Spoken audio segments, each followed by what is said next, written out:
Yo, Mo Brains, let's go. What's going on, everybody? This is Funtruck with the debut. Looks like the camera's up. Gonna try to get the link up here.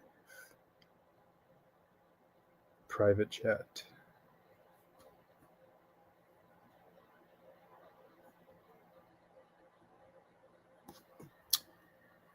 That's what's up, CJ. Appreciate everybody. So, how do I get the to pin the comment where you guys can jump on the link? Oh,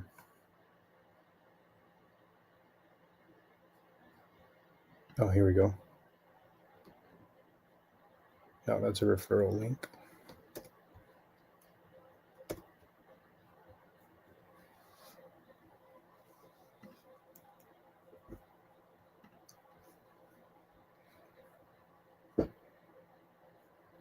Guest.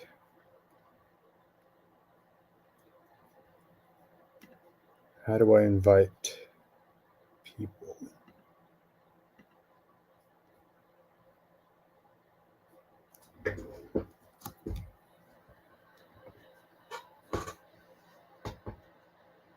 People. There we go. Copy link.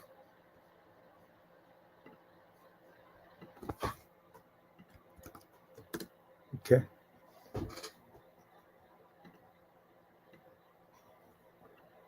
If you guys want to jump on, there's the link for the StreamYard. Boxing debut, boxing talk.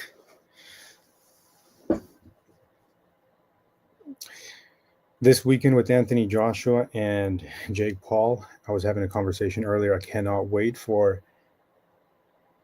Anthony Joshua to humble Jake Paul. And I was sort of thinking on my run today, why is it that Jake Paul's sort of taking this massive leap, going from 135-pound Gervonta Tank Davis to an Anthony Joshua difference of over 100 pounds. I was imagining why take that challenge, and I think that he's sort of at the tail end of the boxing career, maybe looking to transition, and taking a knockout loss against him would definitely put him in a state where he can't continue. What's going on, Josue? You got a StreamYard, right? Copy the link and put it in your bar. Paste it on StreamYard chat. Pin on your YouTube stream.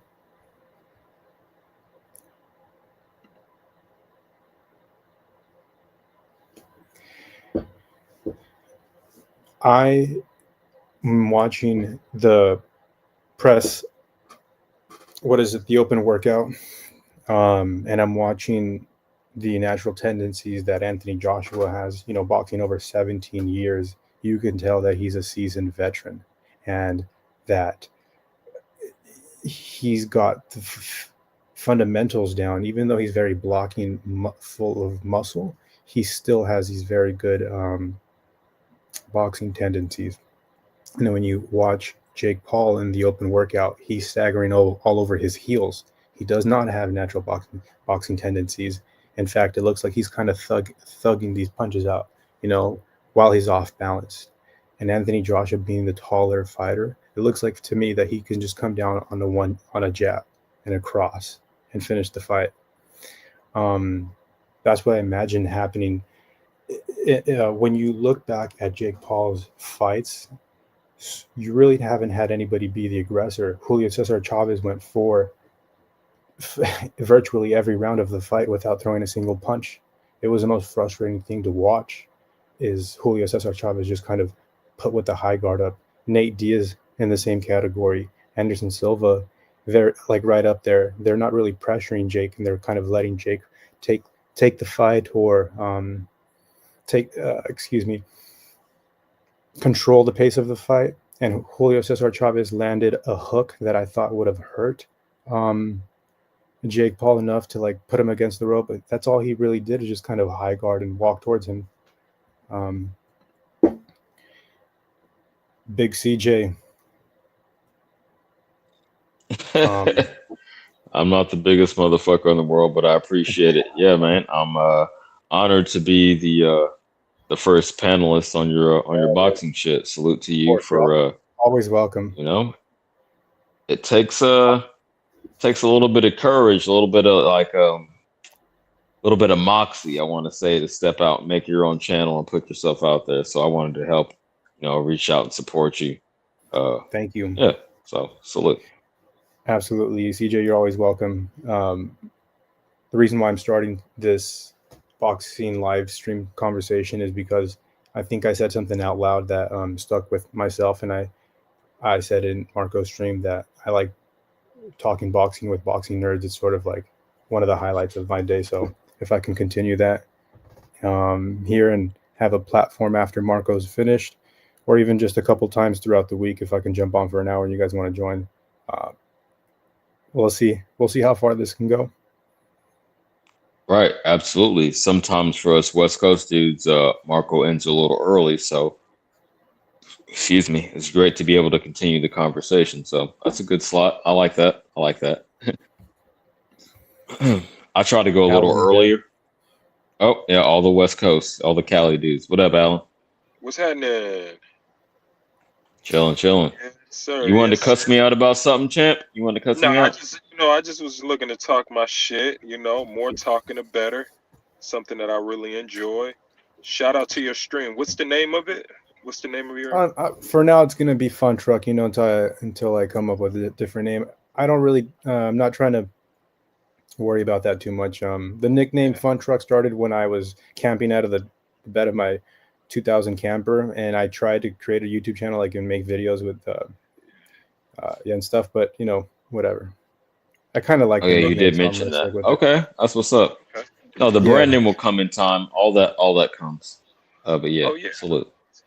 Well, I mean, it sounds like a cool story. Like the brand Fun Truck, man. It'll be dope if the opening of like your show kind of profiles where the name come from and like yeah, the origin absolutely. story, which is Yeah, cool. no, I'll have a lot to share, and one of my creative. I actually like creating. I'm not the best artistically, but I do enjoy creating things. And I used to make videos in Final Cut Pro and Adobe Illustrator. If you see the thumbnail, I made the Yeah, thumbnail on Adobe Illustrator. So I'm going to try to bring in different aspects to the live and um, actually try to bring some entertainment and different effects. So maybe some different angles and shit. I hear you, gotcha. champ. But And before I let Mo get off, I'm gonna say this. Yeah, I'm looking to do a lot more. Y'all know I've been going through a lot. Not to make an excuse, but I got a lot of ideas. I'm not artistic at all, I'll be honest. So I'm gonna be using AI or reaching out to a couple of my friends to do my shit for me because I can't design this shit myself. But unless I don't know what y'all use, what programs. I'll take any tips. I'm just getting my feet off Canva, the ground. But yeah, man, I I'm use trying to get Canva. creative with it and do whatever I can. So, Yeah, I what up, mean, Mo? for me, like at the same, like I, oh my bad. No, that's cool.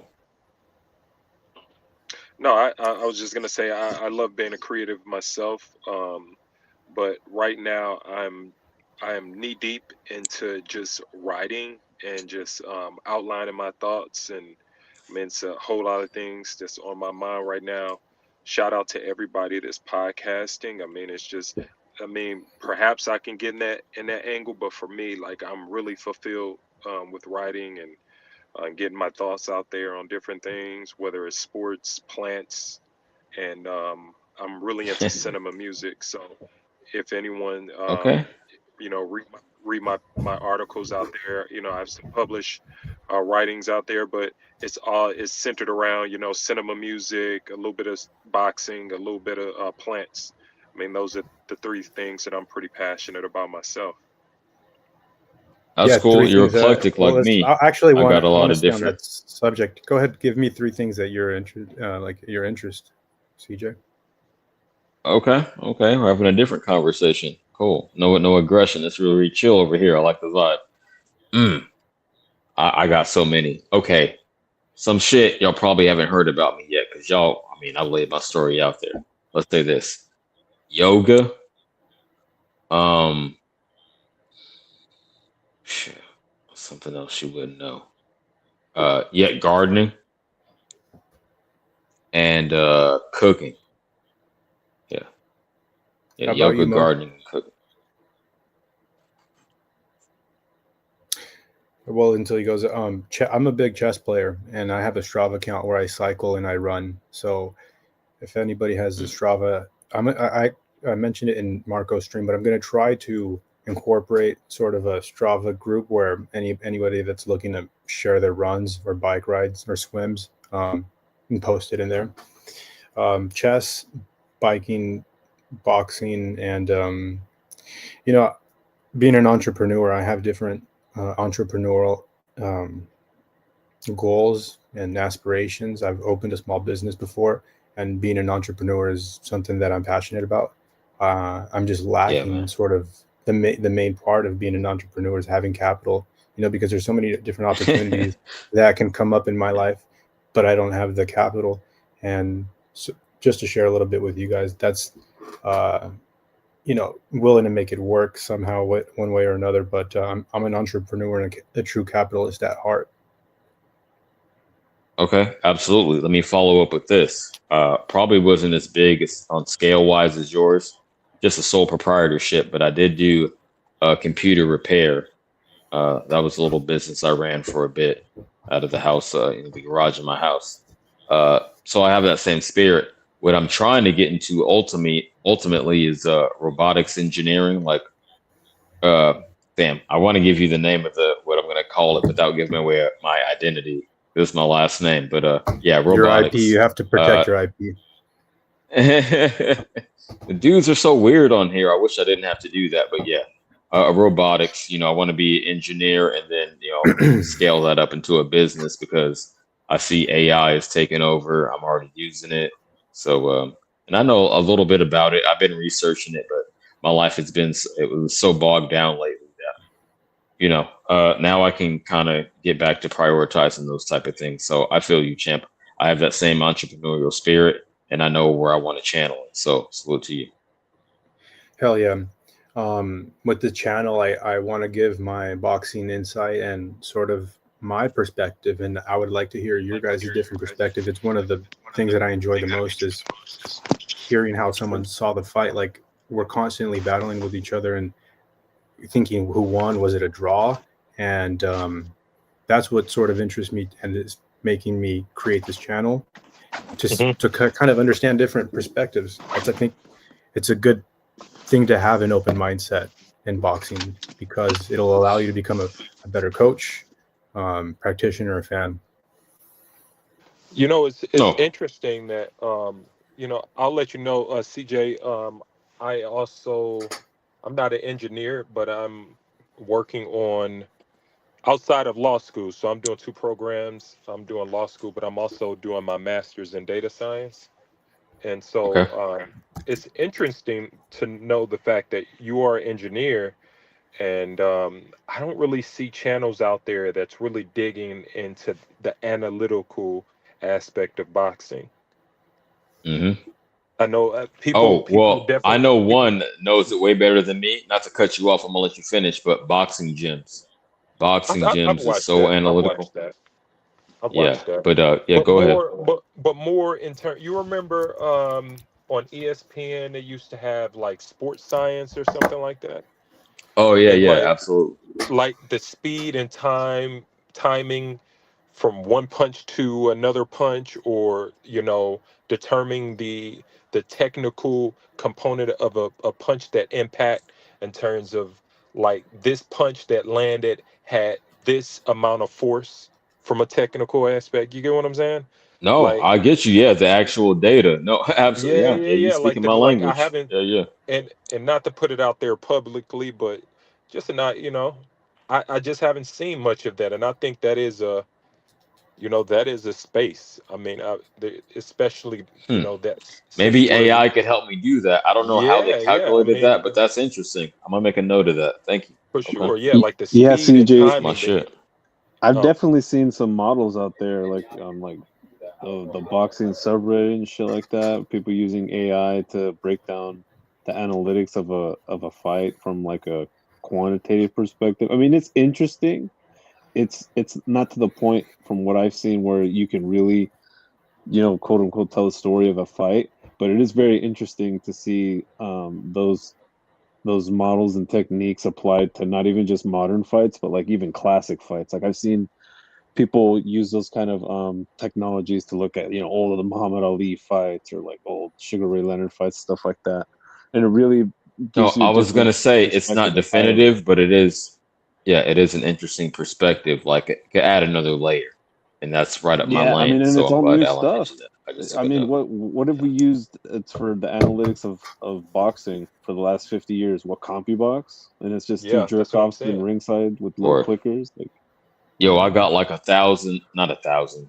but literally 100 notes, like including the soundboard that I need to implement. I just haven't had the opportunity to do, but I'm really gonna focus down on this shit now. So, Yeah, I mean, it's just but I thanks for the think tip. Yeah.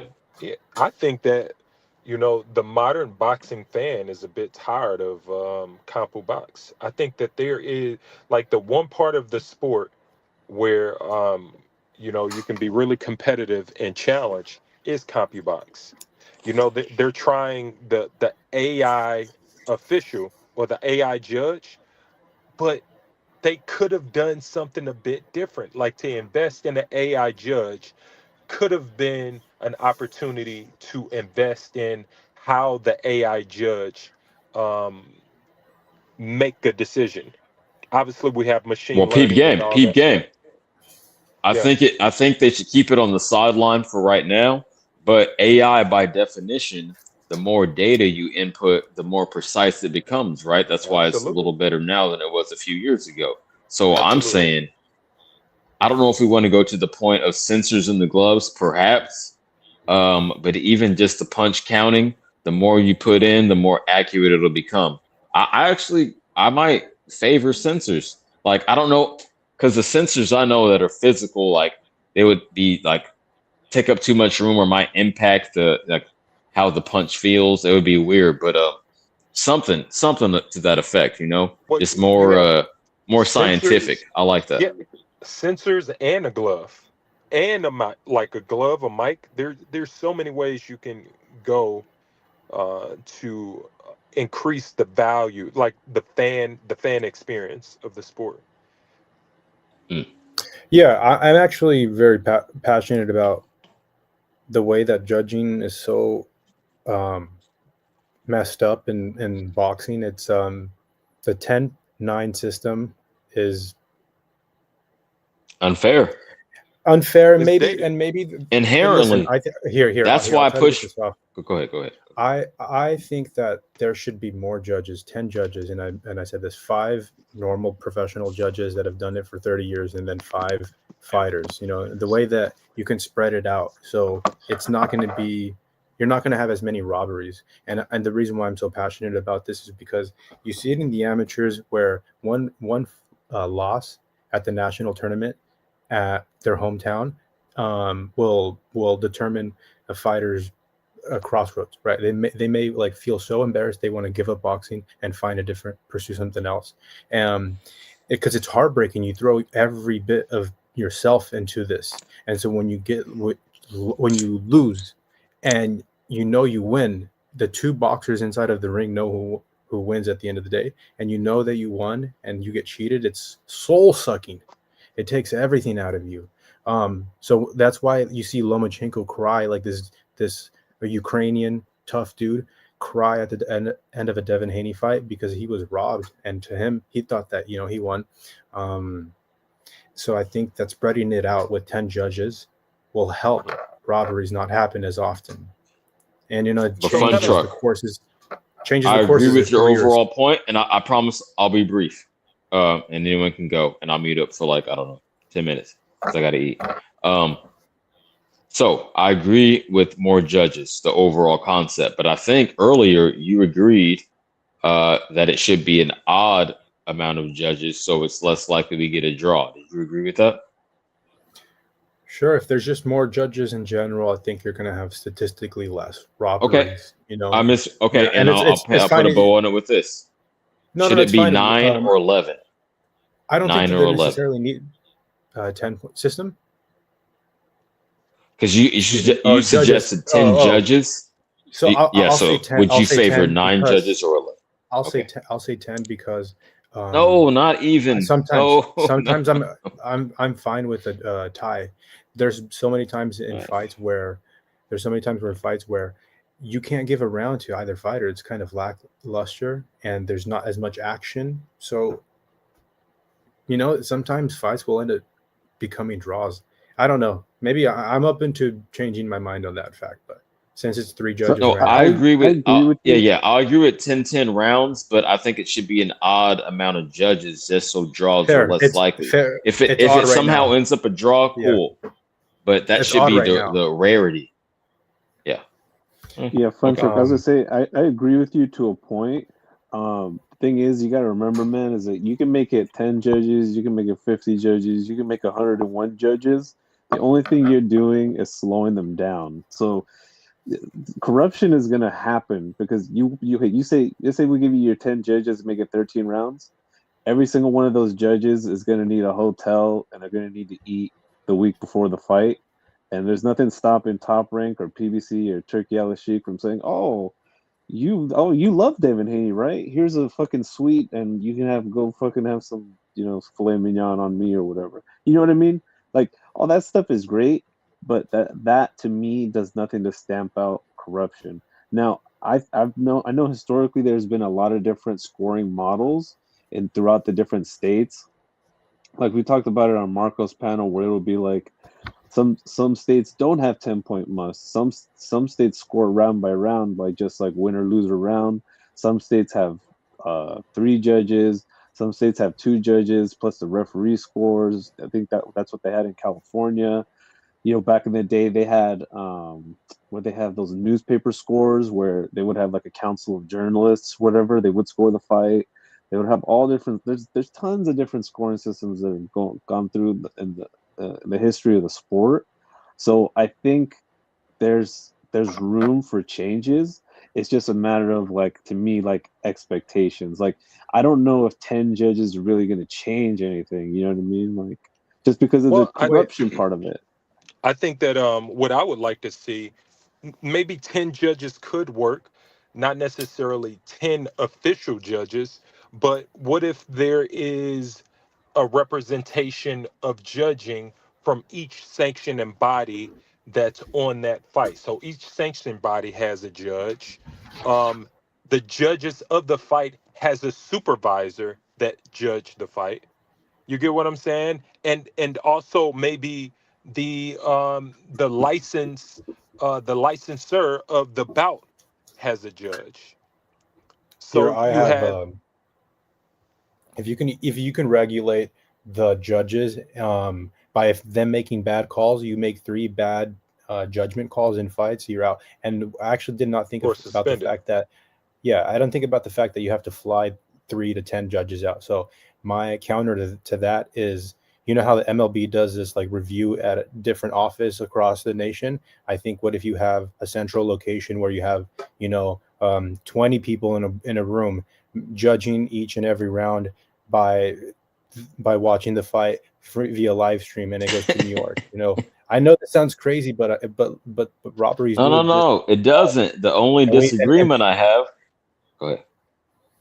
it's that it needs to be fixed, and we're so over it because when Amanda Serrano, okay, maybe that's a bad example because a lot of people think Katie Taylor won, but it just leaves such a bad taste in people's mouths when they watch the Netflix card and 60 million households watch it, plus whatever 4 people that are there with them, the family watching it, and it's like, oh,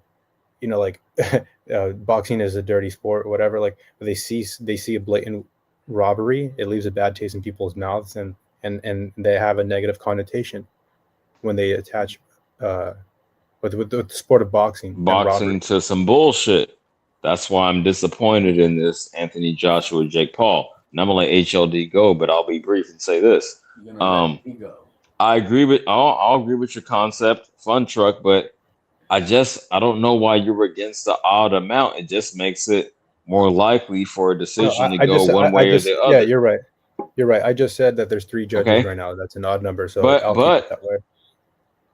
It's I might be a hypocrite. I'm being real. I'm thinking out loud because I am in favor of 10-10 rounds when it's actually even. I think like one 10-9 round when no one goes down might be way more decisive than another 10-9 round for the opposite fighter where he just barely edges it out. That's where I don't like the scoring system right now, but I'll pass the mic with that. Funtruck, first live, baby. ¿Qué onda, HLD? Todo bien, manito, man. Thank you for having me on. Look, I on this topic, because we touched on this on Marco's channel a little bit. I don't know, was it 2 days ago, or I don't even remember. But it's not about the quantity of judges. It's about the quality and the control of it. There's nothing wrong with having 3, but the problem is there's no oversight on these guys. And you kind of touched on a little bit on that, Funtruck, which was, yeah, Major League Baseball does have a centralized governing of these umpires and a rating system, and they get rated through each game. And only the best of the best make it to the playoffs, and the very only best make it to the World Series. Now, if they end up having bad calls, they get removed. They do get removed in baseball. So I think it's more that we don't have any oversight in the sport. There really is no regulation. We can say that the commissioners, this and that, but there really isn't a centralized governing body that says, you in, you out, this was totally bad. Why aren't we questioning these judges? So I don't think we have to get the corruption out of it. This is the bottom line. There's a lot of corruption in the sport. And that means no you have to how, let go of Yeah, if you want to get rid of corruption, you have to let go of power. And when these long established faces like the Salomon family, they're established in the corruption, and it's so tied and rooted down into boxing that it's going to be so difficult to change. And if anybody can, it's Turkey. So I actually did not know that there are the best referees that go to the World Series and the NBA championships. So that needs to be. So who's the best? Like, I want to continue that conversation, but who is the best boxing referee that comes to mind? Referee? Arthur McCanny. Yeah, Arthur McCanny, best referee of I'm all sorry. time. I'm sorry. Whoa, that's one thing. You Referee, mean but judge? also judges. Yeah, referee and judges. Excuse me. Weinsfeld.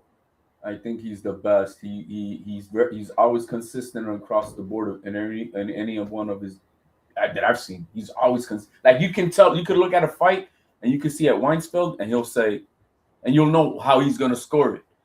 But the other guys, the Cheathams and these guys, bro, they're always all over the place. But Weinsfeld to me is the most consistent on how he puts out what his boxing scoring criteria is.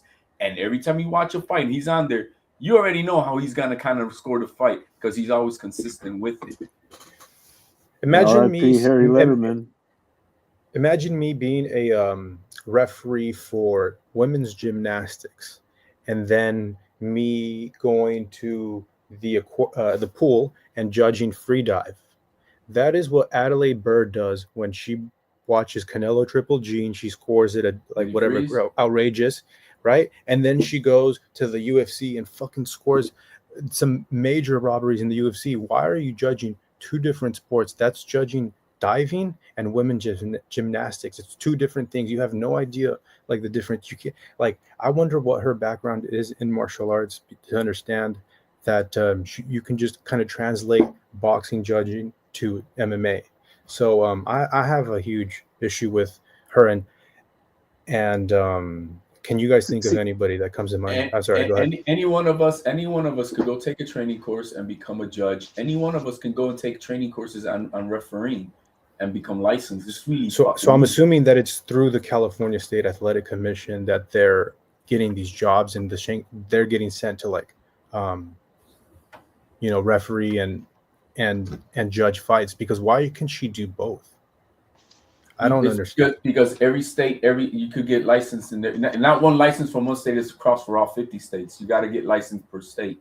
And also keep in mind that in these fights, the judges for the fights are part of the negotiation of the bout. It can be, and depending on the sanctioning body. That is so ridiculous. I mean, what other shout out Tim Cheatham. I disagree, like, Funtruck. Okay. I don't think that's Shout out ridiculous Tim because Cheatham. well, what if you have a I don't know, a Ghanese fighter and you have a British fighter? Then you know what I mean? You're gonna have three British fighters. Three Well, let's British have judges. I mean, you know what I mean? all Like foreign judges in, like all judges that are exactly, but not that's something that from you their country. negotiate. That's something you Yeah, negotiate. all Now, judges not from anybody's country would be the most fair way to exactly, do it. but that's something that, and Give me a you Mexican just negotiate judge, give for me a free. fucking Give me an Guatemalan, give Italian me an ref, give Asian. me a whatever. Yeah, give me a Japanese judge, whatever. So now you can say, hey, a guy like Canelo, he can stack the judges with with guys like Harry Letterman, guys that prefer the aggressor's body punches, stuff like that. But then if you take Mm. that away, you also take it away to where fighters can use that as a tactic to make the judging more fair for them. You know what I mean? It's see, Word. I I get what mean, you're yeah, saying about the everyone's trying to Adelaide maneuver. Bird.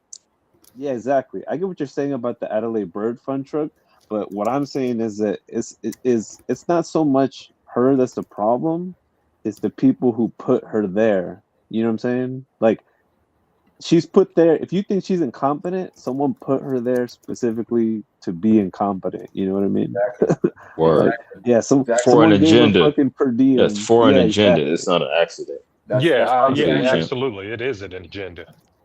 that's why I'm saying that until there is a controlling governing body that oversees this, you're not gonna get nothing. You could have 20 judges. It ain't gonna fix shit. Okay. So you want a league, right?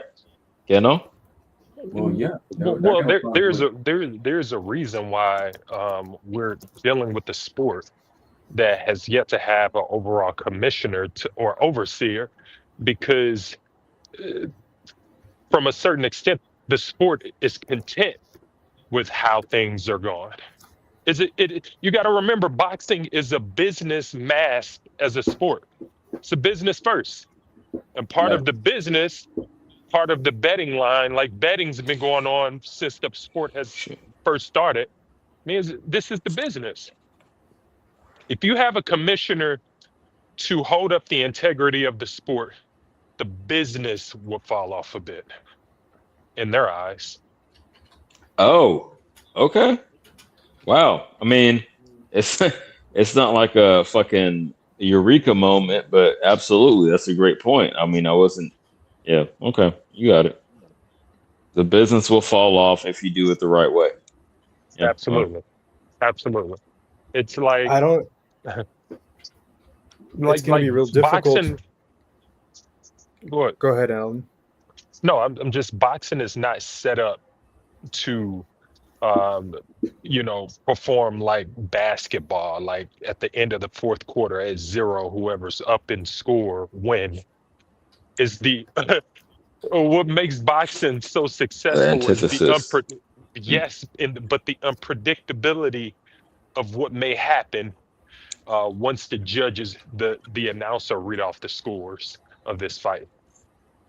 You know, because that anticipation is why people don't leave the Leaves fight. you in Uh, suspense. That's this crazy, the champ. suspense, the suspense.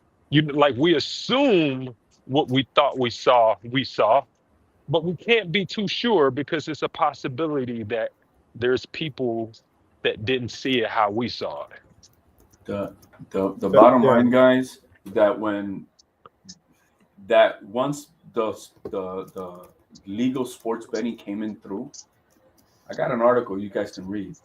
It's legal for the promoters. It's legal for the promoters to fix boxing outcomes as long as it's only to betterment of the sport and as long as Mm. they're not paying judges. Now, I'm going to put an article here by Atlantic from 2013 You gotta drop explaining that the shit. law. And once you understand this, it'll open your eyes that look, we see shit. It's in the chat, private chat. And as long as they're not paying anybody out of money, but the thing is, all right, we don't pay the judges but guess what? If you don't do what we tell you, we won't hire you again. And that's why you always see the same Exactly. 3 judges. That's why you always see the same referees. That's why because they maintain the monopoly of the game. It's legal. It's sports entertainment, guys. Mm-hmm. I told motherfuckers this business is about leverage. This applies to everything. And Please so take as long notes. let's say they wanted, I'm just throwing it out. They wanted Canelo to beat Crawford because Canelo's going to bring more money in. As long as they're doing it for the betterment of the sport, because it's going to bring more excitement to the sport, it's going to bring more fans and butt seats for the promoters. It's okay to do as long as they're not paying nobody, over the table with directly. money. Right. Yeah. God damn, you got to drop that, champ. I got it in the private chat. I only got the cover, but I'm going to get the whole article for you guys. Let me piggyback off of HLD. So like the evaluation not only of the fight, but the fighters itself and the bout. It is the responsibility for the business, which in this case, a sanctioning body will look at a fight and say, hey, which fighter brings more value to that sanctioning fee? Yes. And that's the fighter who we will want to win. Because I told you, motherfuckers. So you look at a bout and you say, okay, there's a reason Bud didn't pay 300,000, but at the same time, who's to say Canelo wouldn't pay the 300,000 because he will consistently bring in fights with the evaluation for a sanctioning fee to be around that range. So a sanctioning body would say, hey, if we want to consistently make $300,000 whenever a fight happens, we need to make sure the fighter we want wins. That's why when motherfuckers put in real quick, when motherfuckers put in Marco's super chat, who's taking over at 168? I said, oh, Canelo gonna get some belts back, at least 2 or 3, because that's a sanctioning fee. Absolutely.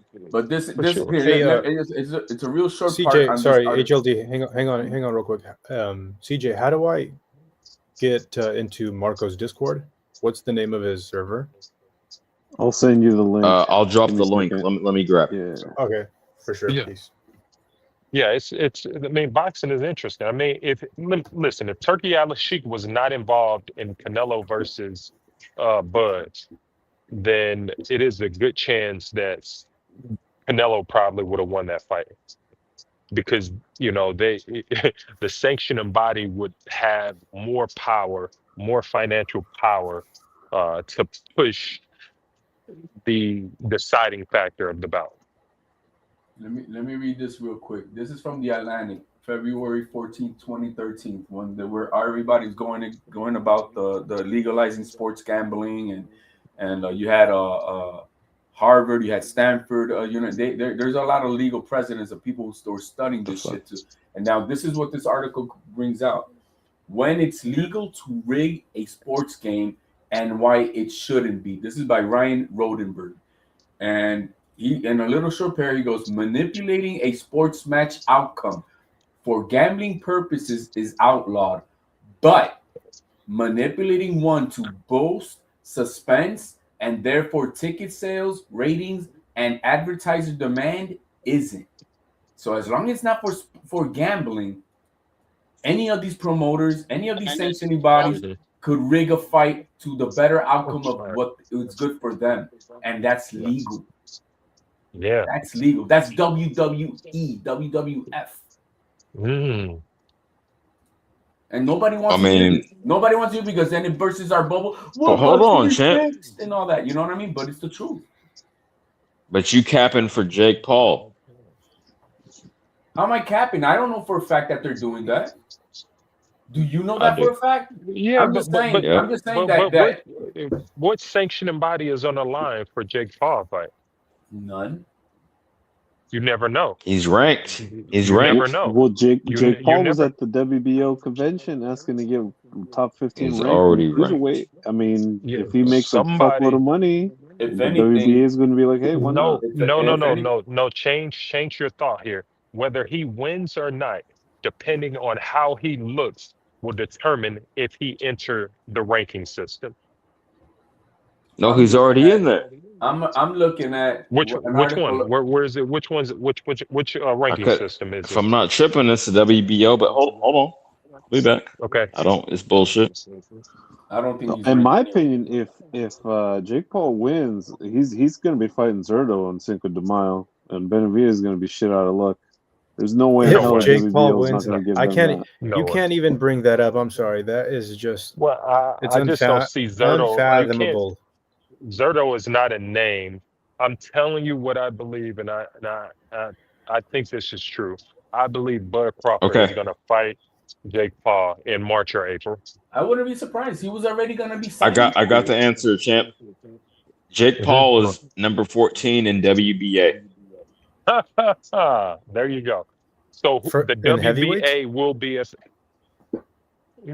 probably Cruiser. I'm assuming it's Cruiser. Yeah, but the Yes, WBA is already hanging themselves out. Well, hey, he's they might already in the lose- game, so They right, may lose a they little may more lose their motion, a little sanctioning. more, slippery palms, sliding that money off. Yeah, right. WBA is about All you got to What do about is stand the test of time against Anthony Joshua, and he's moving up. The WBA is going to be that sanctioning body that's going to get dropped out of the. Man, I'm a Bay Area player like Bill Haney. I'm telling you, this is all in the game. Listen, He's gonna. I'm telling It's you, a fix. WBA He's gonna slide against WBA is that fucking sanctioning Anthony body Joshua. that is the most corrupt out of the four, and that's You why say they're not even recognized by bro? boxers The W. anymore. Let me tell you something. Where do you say he's listed? What number? Number what? 14. 15. 14. 15. He's okay at 14. I can assure you, his sanctioning fee is higher than everyone outside of the top 5. So they want to push him up. Absolutely, you corroborated my point, lawyer. Okay, you got it. Hey, CJ, Maybe he's even WBA champ. maybe even a top 3. I don't think I wouldn't be surprised if he's spending more money on sanctioning fees to be placed than everyone outside the top 3. Because who else is bringing in as much money as him? Where's AJ ranked with Word. the WBA? It's all in the That's a game. good one. Yeah, that's a good question. I Where's need to I'll know look where that up. AJ's ranked with the WBA. I'll be right back. He's probably not even ranked. I think Yeah, he's not in the top 15. He's not no longer. There you go. There you go. There Not you the go. WBA. There you go. So it makes a lot of sense for Jake to survive. I think he will. At No, there's least. no way he will. I don't think so. I don't think he gets past the first round. It's you guys have to understand the level. The level that Anthony Joshua is boxing at compared to Jake Paul is, we're gonna see Friday, and I can't wait. Like when I woke up and I saw that the fight was on Friday rather than Saturday, I'm like, even better. It's gonna be sooner. The knockout Jake Paul on the canvas in Miami. It's Friday. Okay, so I'm giving him 0% chance, and it's too just much money on the line for that fight to go out in the first round. It's not gonna happen. Even Shakur was there. They asked him, bro. They asked him, like, first of all, he gave him the respect. No, really, everybody's like, dude, this guy's working hard. He's working his ass off. But on top of that, Shakur said, I sparred him, and I know he's not. I know he's gonna make it past the first. Okay, he's good enough to make it past the first. And that was the question directly asked to him. I'm in the camp that I don't think that he gets past the first. If he does, maybe the second round he gets knocked out. I think I can circle around Joshua for one round as well. I feel bad for you, Funtruck, because again, you're assuming it's a shoot. Hang on one second. I'm just saying, he does not have good footwork, and it's like he is very sloppy on his heels as a coach. And as an athlete myself, it doesn't flow right. It looks very choppy, and I think he'll get past the first round maybe, but he's getting knocked out. Anthony Joshua is too tall and too good. There are levels. Hey, bro, do you? I agree, but it's one or two things, and I kind of feel bad for you because you're a coach, you're a boxing purist. You want to believe in this shit, and I don't want to rain on your parade, champ, but I just don't see it. Like, okay, I'm open to being proven wrong, and I'm the first one that's going to pull up and say, damn, Joshua sparked him. He really went in there for the integrity of boxing. Salute. Nothing would make me happier than for that to happen, but that's not where my head is at right now. But you got it. Well, nothing should surprise anyone. Nothing should surprise anyone. Like I said, all sports in America, I can't speak for it around the world, but in America, they're all fixed. Do you think soccer is fixed?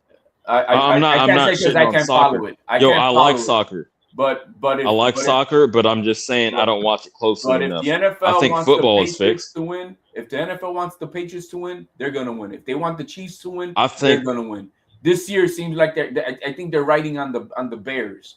You know what I mean? And if you look at what's going on with that the team, Bears you're is kind- crazy. hey, that's the team that they're pushing. That's the team right now that they're pushing, and that's the team that needs a new stadium.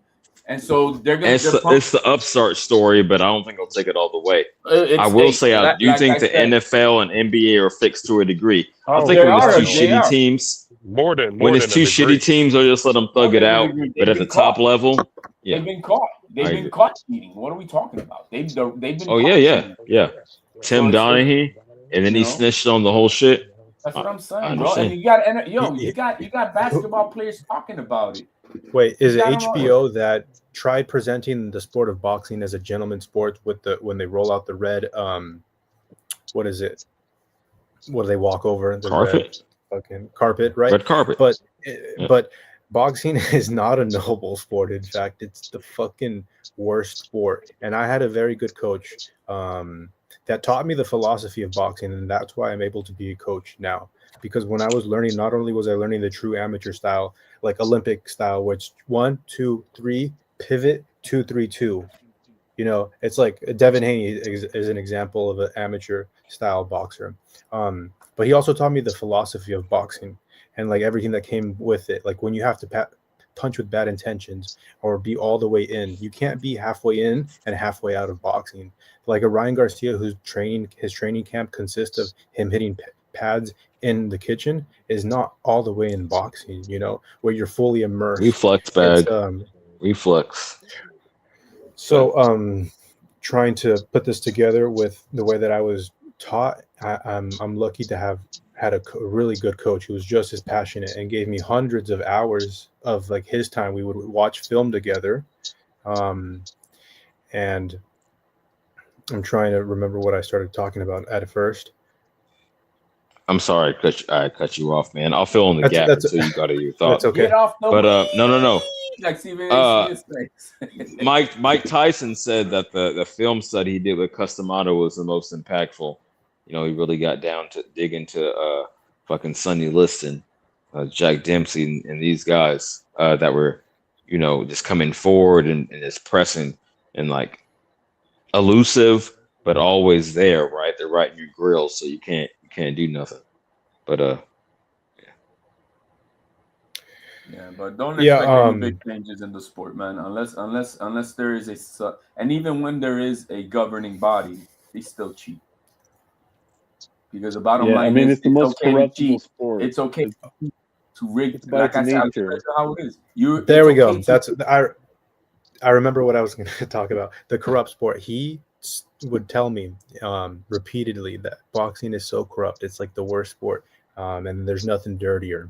And you really see that like when you spend 20 years into boxing as a coach, a trainer, you get to see these young amateurs become professionals. And like he witnessed Devin Haney become the fighter who he is. And I say that because he actually did see him. He was 2 blocks away from where Devin Haney grandma was at. Was born here in San Francisco, and there's a lot of connections in the niche boxing Bay Area community, and I'm kind of tied into it. So I'll try to bring on some people that I'm like familiar. Are you guys familiar with Kareem Mayfield? Mo? No, man. I am not personally, no. All right. Well, negative, but no, bring him on. I mean, give him a spotlight. He was called out by He was called out by Mayweather at one point. And he's like a big Bay Area influence, like a local, and he's got connections. So maybe one day if this grows a little bit bigger, I can ask him to come on. But I do have lots of local boxing connections in the Bay Area. So to that, my coach would always say that boxing was the dirtiest sport, and there's nothing you could respect about. There's nothing noble about it. People will try to get an edge over you, and they'll try to hurt you at the end of the day. The fighters themselves will tell you that. They got into boxing. No, I feel you, Funtruck. A lot of these boxers who come into the game, they are having an expectation of what professional boxing is, and they quickly find out that it's not about legacy, like they say.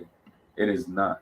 It's not about the best fighting the best. It's about who can bring in the money, and And how can they it's not market about you.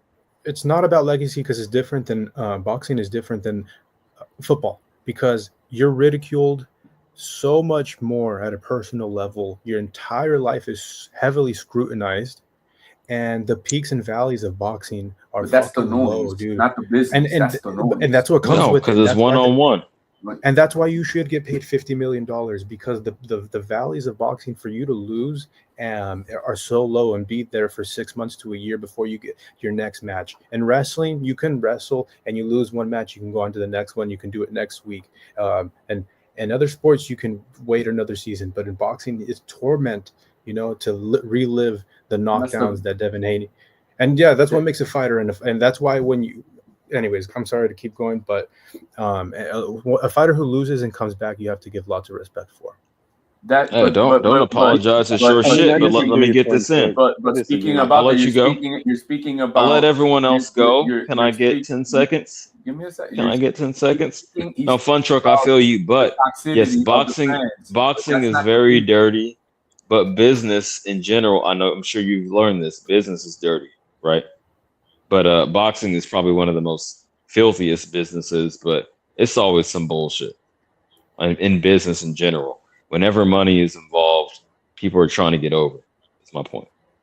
Only boxing has this fanfare of the toxicity of what you're speaking about, Funtruck. But if we're talking about the business, and the American business is boxing different. fans specifically, It's that part that you're saying, just don't true and legit, but that's not the culture. business part. Yeah. Okay, well, stop. Can I stop you right there? Can I stop you right there?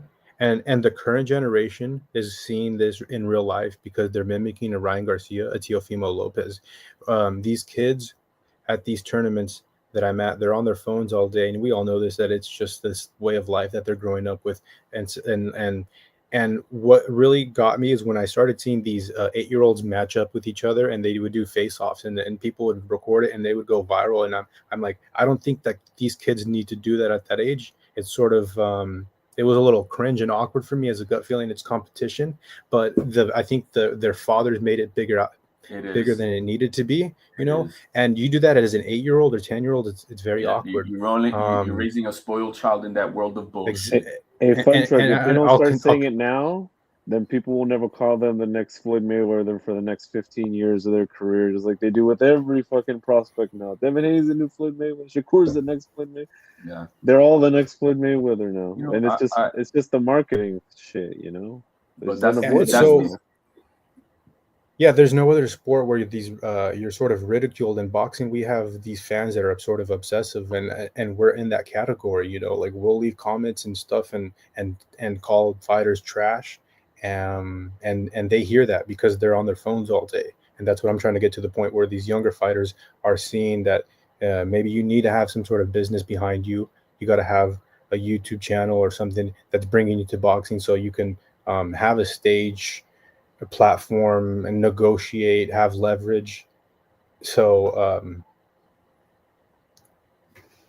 yeah, I don't know. It's but that right there, what you're talking about, is the toxicity that we have in I don't know if it's outside of our nation. Yeah, it's not found in any other sport. It's a toxicity where I heard Bill Haney.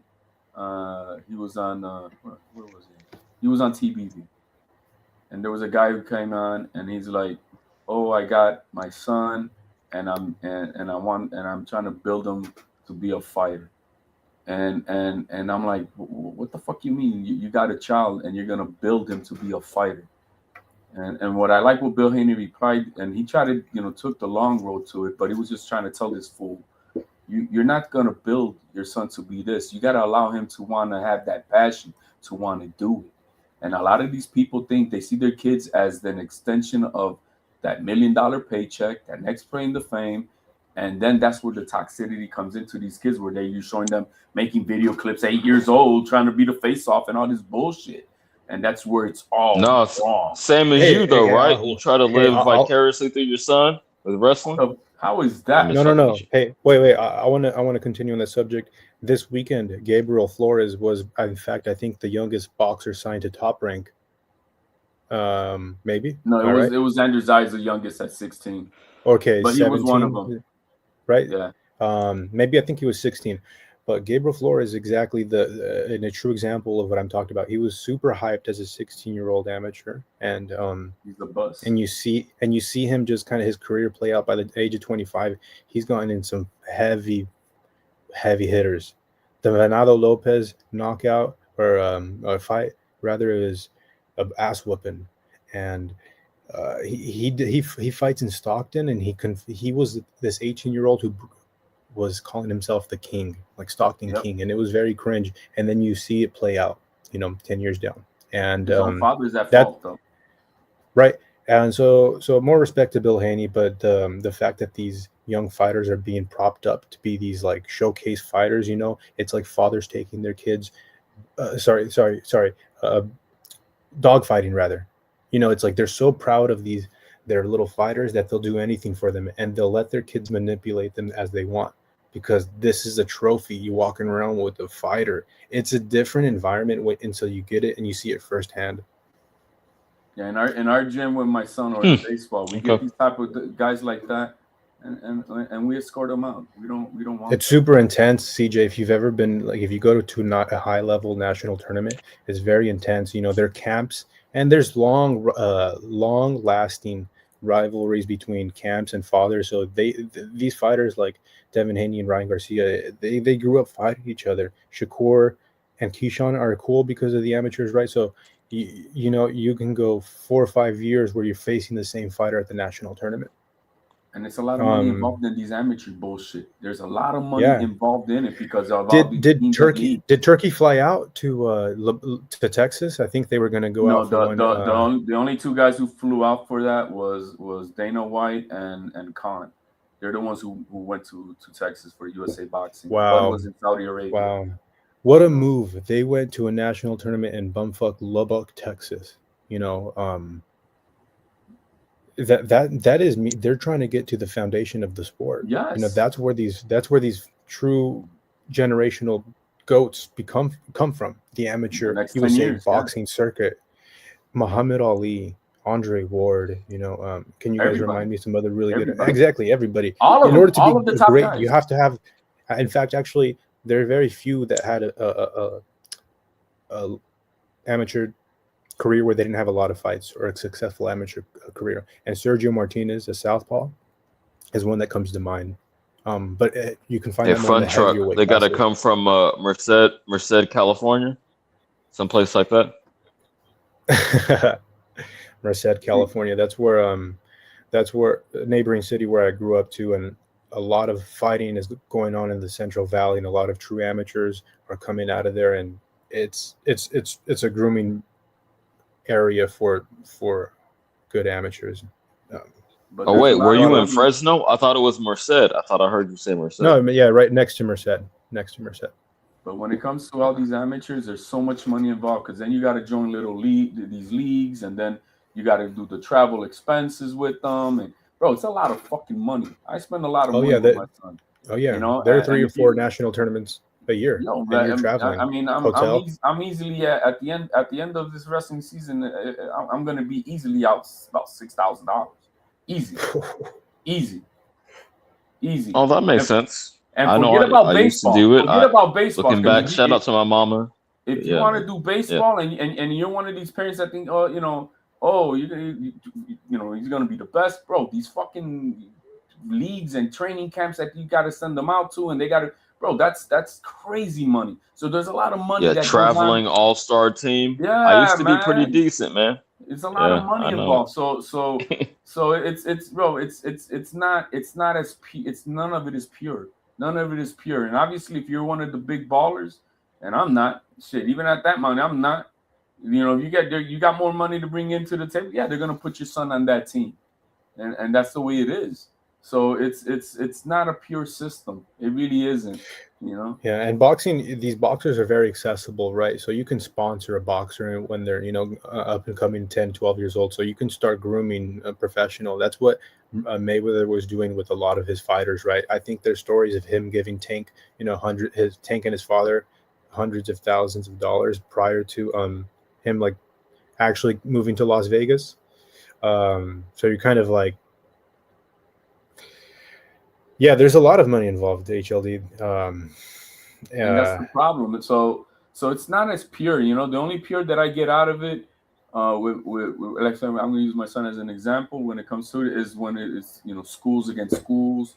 It's the more purest of the sport, but when you have to do some outside tournaments and where you want to go to and this and that, then bro, you see the money. Everybody's paying $200-300 per tournament, and there's like 10,000 people there. So how much money you think is it per child at $300 a pop? It's a fucking lot of mhm, money. It's a lot of mhm, fucking money involved. And then we're talking about equipment and the mhm. t-shirts and whatever the fuck. And bro, it's a lot of money involved, a lot of revenue. And so it's not as pure as pure as it gets. I think is just schools against schools, and that's it. But everything else, For boxing not to be in schools, the USA has a really good foundation, a USA amateur circuit. I think other European countries admire what we have here. We have such a competitive circuit in the United States, and it's a tradition and a pastime that we're lucky to have here. You know, here, especially specifically to San Francisco, there's lots of streets that are named after fighters because this is the wild, wild west. So, O'Sullivan, Mo, if you can remind, if you don't know, if you know any Corbett, Jim Corbett, I think, um, and some other streets. But yeah, we have a pastime that's connected to boxing. So man, I appreciate that. Crawford is going to be recognized as one of the all-time greats. I can hang my hat that he's on that. He's an American and a true champion. He's very respectful and a class act. That's who I'd want to be representing USA as the greatest boxer. Now, when you compare that to the UFC and John Jones, a guy who's doing cocaine and running into pregnant women and running away, no, I'm gonna take Crawford. And so that's what I take away from that heartbreak loss of Canelo versus Crawford. I was devastated. I left the fight party that I was at because I couldn't believe that I was watching Canelo just come forward and lug these hooks at Crawford, and it didn't make sense to me. There was no strategy behind it, and I lost. Um, this just like sense of hope respect. that I had hope. No, hope that Canelo was going to pull it out because at the end it was just kind of Crawford piecing him up. Um, and so after the fight finished, I ran out of the watch party because like I was telling everybody there was like 100 people there that Canelo was going to clean it up, and I'm like joking around with everybody, and a lot of people had Crawford at my friend's gym, and we watched it with 100 plus people. As I was in the back, and I just knew that in that 12th round, after Crawford, peppered Canelo, that they were going to give it to him, and I left. And but yeah, I'll hang my hat on that. Crawford is a true USA class act, and I've actually changed my perspective on him of recent. You've done the same too. You've shown him a lot of respect. I've heard you talk highly of Crawford. Who's that? Me? HLD. Yeah. Yeah, I mean, because you can't take away. Look, I separate one thing from the other.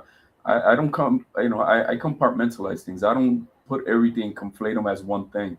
One thing is one thing, another thing is another thing. You know what I mean? So I mean, yeah, it's not about giving him his respect, as he's earned that respect and he deserves that because he's Yeah. earned it. You know what I mean? Hmm. But as far as USA boxing, we were just talking about with Zuffa boxing going down there, I'm okay with that, bro. Because guess what? USA boxing needs funds, bro. They don't have they need funds, and nobody's pouring money into this sport. Nobody. So And Dana, if actually, I think what we're going to find out is the kind of a rebirth and a resurgence of the popularity, and it became. This is how you make it into the mainstream. You put USA Boxing. Imagine it being on NBC or on ESPN, the national tournaments. You're going to be hearing the names of 16-year-old world champions, national champions, and then them becoming 24-year-old undisputed champions. Boxing can't. I actually agree with you. It's a good thing that Dana White actually showed up, because if they start promoting USA Boxing national live streams and grow the sport, that's exactly how there's another resurgence, and hundreds of more thousands of kids will sign up for boxing, and we'll have great champions in the future. it's gonna be their it's gonna be their it's gonna be their plucking from the minor league system, just like baseball's got, just like the G League and NBA. they're gonna use that and pluck the best of the best for Zuffa boxing. That's what's good. And I think Alan Day pointed that out in his blog. Basically, it's not the right now. It's what's gonna happen in about 5 to 10 years from now when you're gonna see these young studs and they're gonna be wowed by Zuffa boxing and the big contracts that they can give them initially. Hey, HLD, when you are coaching your kids, can you see the level of athleticism at what age? Can you really determine whether the kid's going to be a successful athlete? You can spot two things. You can spot the kid who is athletically gifted, and you can spot the kid who is a hard working ethic type of young Okay. man.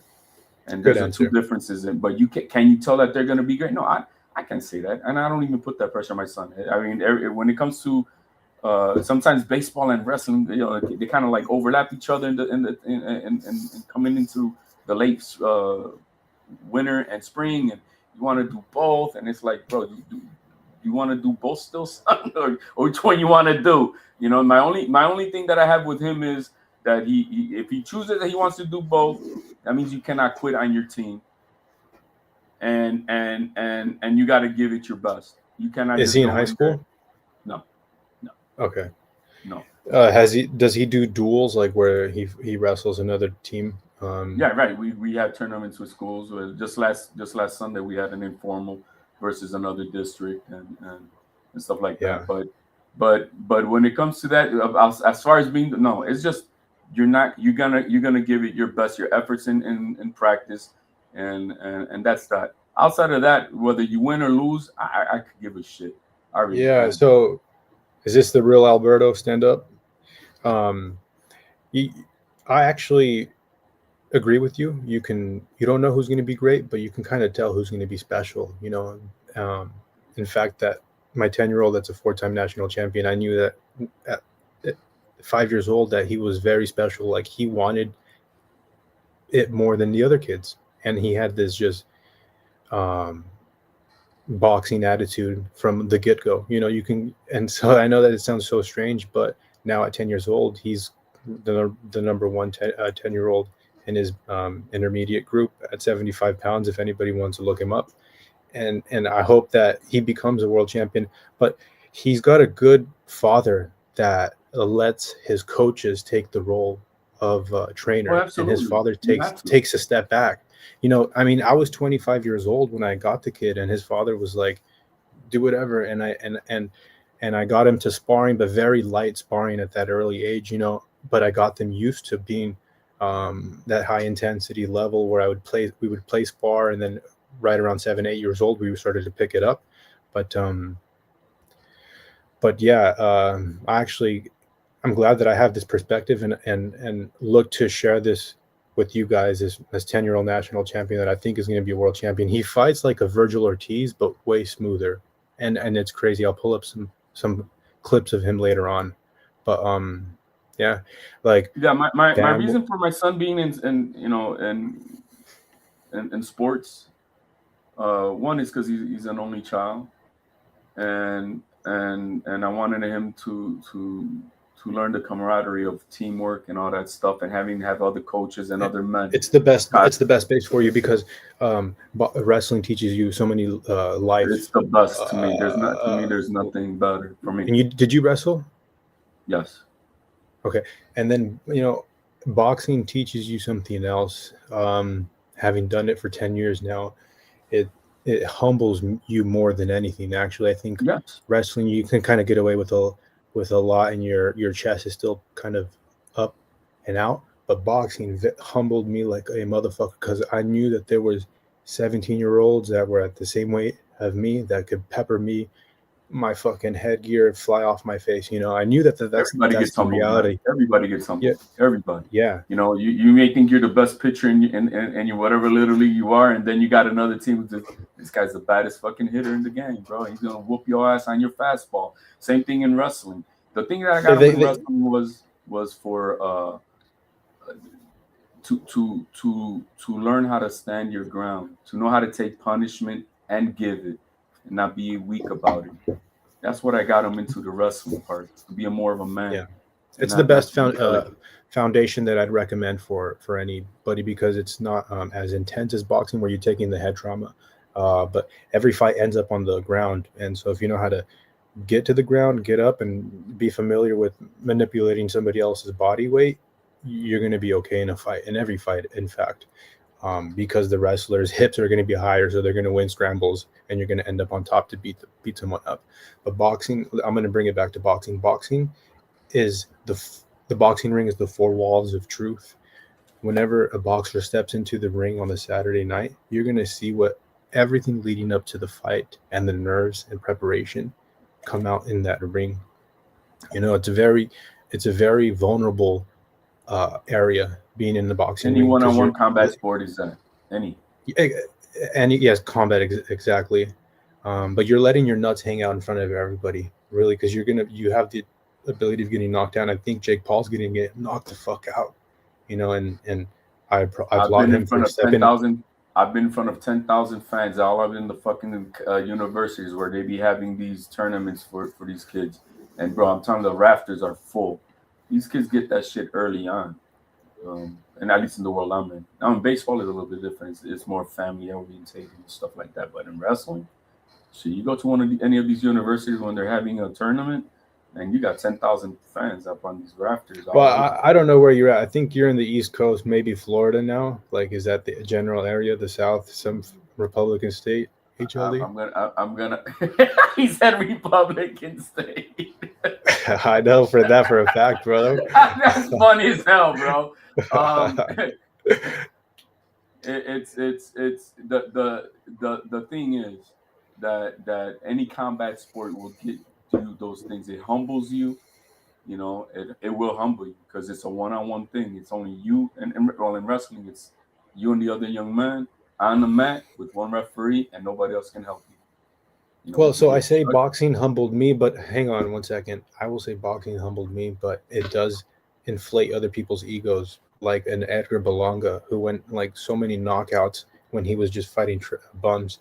I heard about Edgar Berlanga not being as good. Like, he was never at the winning national title level. He was in the amateurs and he was on the national team, but he was at an elite level.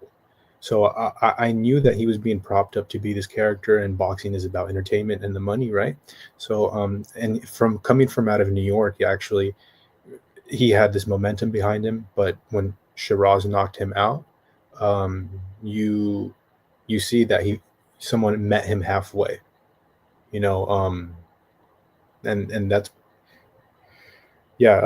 boxers can have these gimmick, man.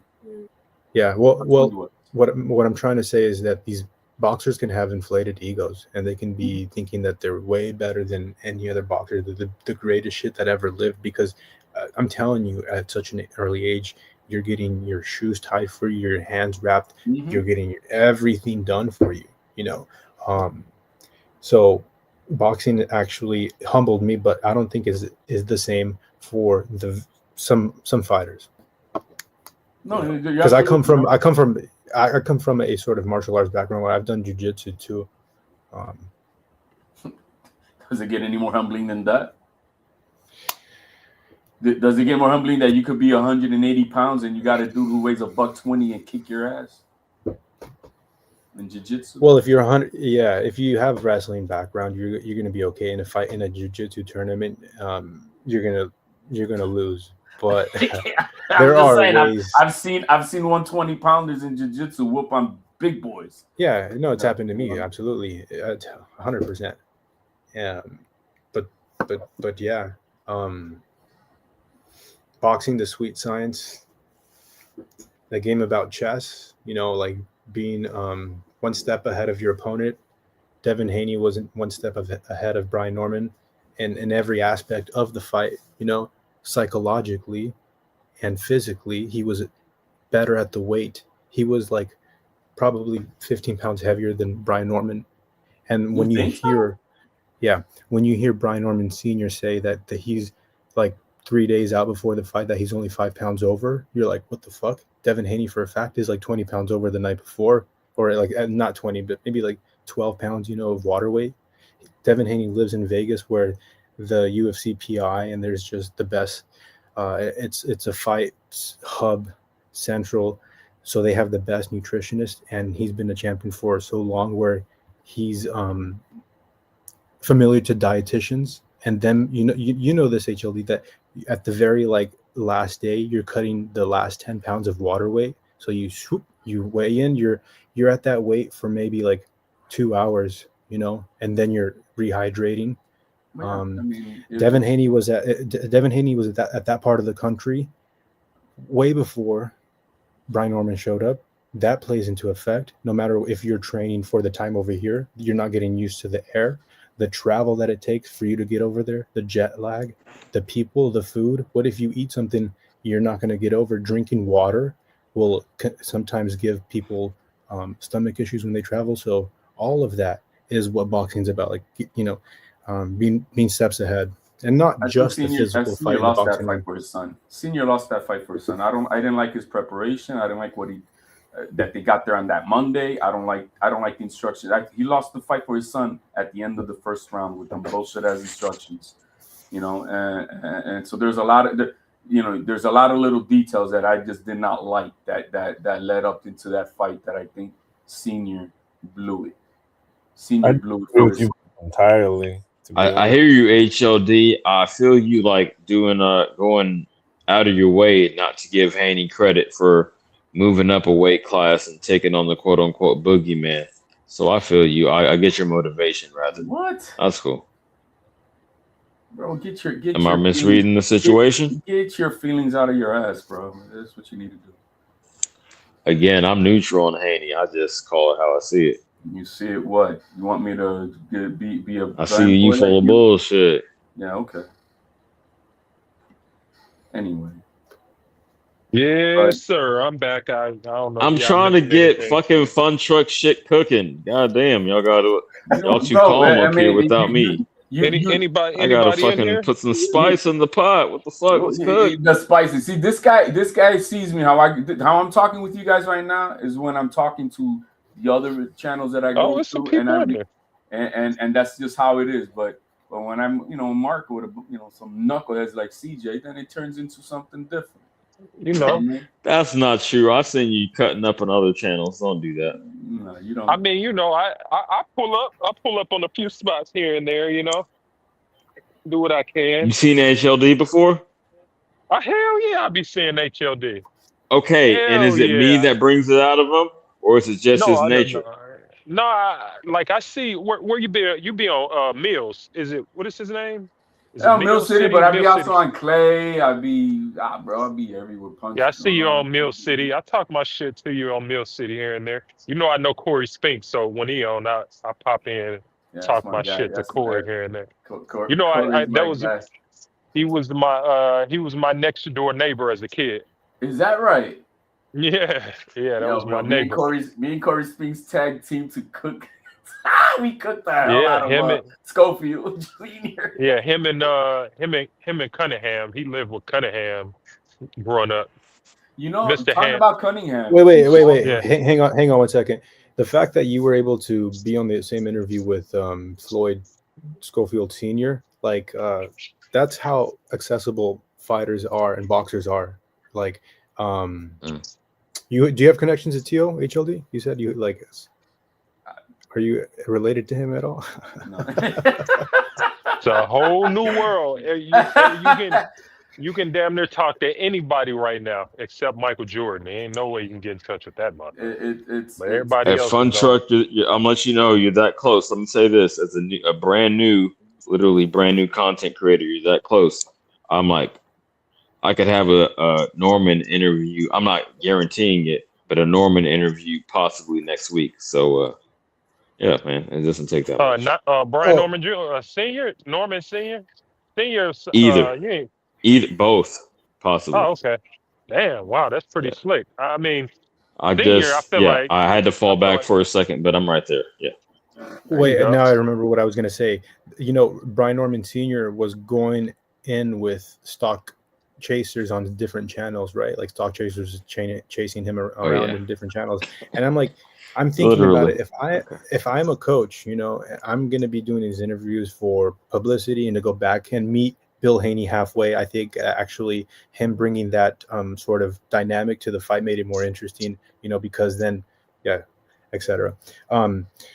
I can't imagine myself going on boxing channels and going at it with someone in the comments when I'm at the world champion level. I just knocked out someone in Japan and took the first Right. class flight home. I'm not gonna be getting in with stock chasers. Like, you already lost there, and then you lose, and then you have to hear it again from fucking fans like him. It's crazy. It's crazy. Look, I'm on a panel, and I could give a fuck what anybody's saying in the chat because my engagement with you guys here on the panel. Hold on. You know, but bringing back Senior into this, I had a problem with Senior not locking in. Like, bro, why are you still on all these social media so close to the fucking fight and all this What are you shit? talking about? It's important for him to keep the name, keep the buzz alive. Right. So he Right. has to Yeah, do he that. has to do the That's- promo all the way up to the fight. He's not. It's Junior not a needs to lock It's not in, a not Senior. pay-per-view fight. It's not a pay-per-view fight that you got to sell anything. And No, especially it's if you not think selling. It's not selling. It's a brand. You got to maintain a brand. The brand is Right. what's important. Come on, champ. I'm So old school. There's a point where you have to shut down and lock in. Everybody as a team has got to lock in. And the only goal and the only thing that matters is Devin Haney. Simple as that. Nothing else matters. Nothing else matters. I'm old school with that.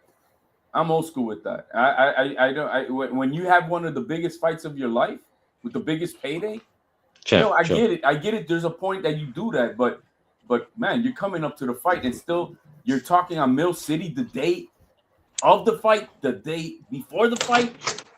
You didn't see Bill Haney on any of that shit. He locked in. Him and his team locked in. And I believe in that. That's me. I believe in that. You have to lock in. Everybody's got to be focused. You got to be Rocky in the mountains in Russia, not giving a fuck about nobody else. But we're getting the inside information from the horse's mouth. Like, you're actually hearing the Senior on the interview with Mill City the morning of the fight. Yes. Like, what the fuck? You're exactly right, HLD. He's not locking in. You didn't see Bill Haney do any of that.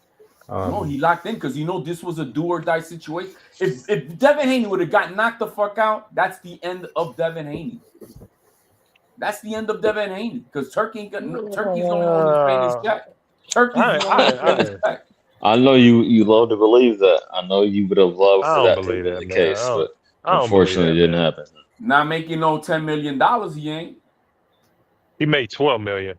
That's a lot of fucking money. That's what I'm A lot of saying. fucking money. Bill Haney knew that this was a do or die situation for them.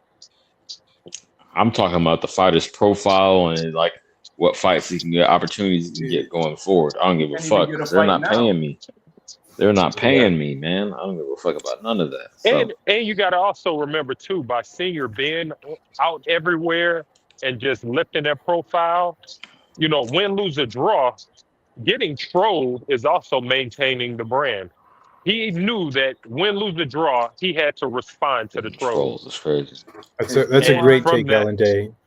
Yeah, so it is. Wait. Main goal is Run to that win. back. I'm sorry. I really didn't hear quite what you said. Can you reiterate that, please? Oh, I said win, lose, or draw. Win, lose, or draw. From a branding standpoint, he knew that he had to respond to the noise. Oh yeah, who is he? Haney. Wait, hang on. That's Norman Senior. This is what Chelson and the UFC does. You confront the noise.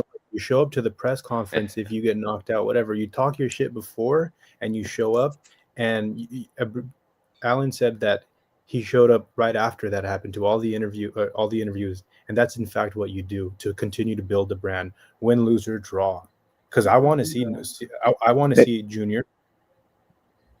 Hey, Funtruck, Norman Senior was on Mill City that night, bro. Yes. That night. Bro, Yeah. he was That's what I'm saying. Hashtag content strategy. Content strategy. Keep your name out there. It's all good. The morning after, the next night. You do that when you're fighting a scrub. When you know you got this fight because this guy's really not on your level. Right now, you see Shakur and Theo. You should know, CJ. Hang on, HLD. You should know that it's all about building the brand. Win, lose, or draw. You show up and confront. Like, don't wrestlers do that? If you want to be the heel or I don't know. You got to win The first. bad guy? No, I get you. Like, you got to be the, I don't know, the anti, whatever you want to call it in boxing. But yeah, you could be the bad guy. You could be the Mayweather, Who's right? more bad He guy took than it to Bill the Haney? ultimate. Who's more He bad took it guy to the than Bill ultimate. Haney in People these show streets? up. They'll pay to see Wait. you lose. They'll root To- against to- you. Who's more But bad guy than absolutely, Bill just Haney? keep your name out there.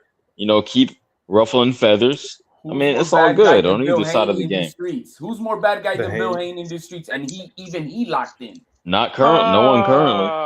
He I didn't. He mean, wasn't out on these streets before the fight. He was gone. Not on TVV. Not I on anything. mean, yeah, but shit, man, come on, man. Listen, Senior, he'd already put in a lot of work, so you got to remember that, man. Like Bill's been out there, man. Bill's been outside. Why did he lock in? Norman Senior is kind of new on the block in terms of being a heel, so that's two different levels. So He said it Why was was a Bill- heel why was versus Bill heel Haney locked match, in? huh? So Why was nobody Bill got Haney over it. locked They in? just discredited both of them. Is it? No, When it's a is it heel in versus Bill heel Haney- match, nobody gets Is it over. in Bill Haney's no, nature to in be terms of shut up? dads, Is it in but Bill Haney's nature to be quiet and shut up and disappear? like during fight week, During 2 months before the fight.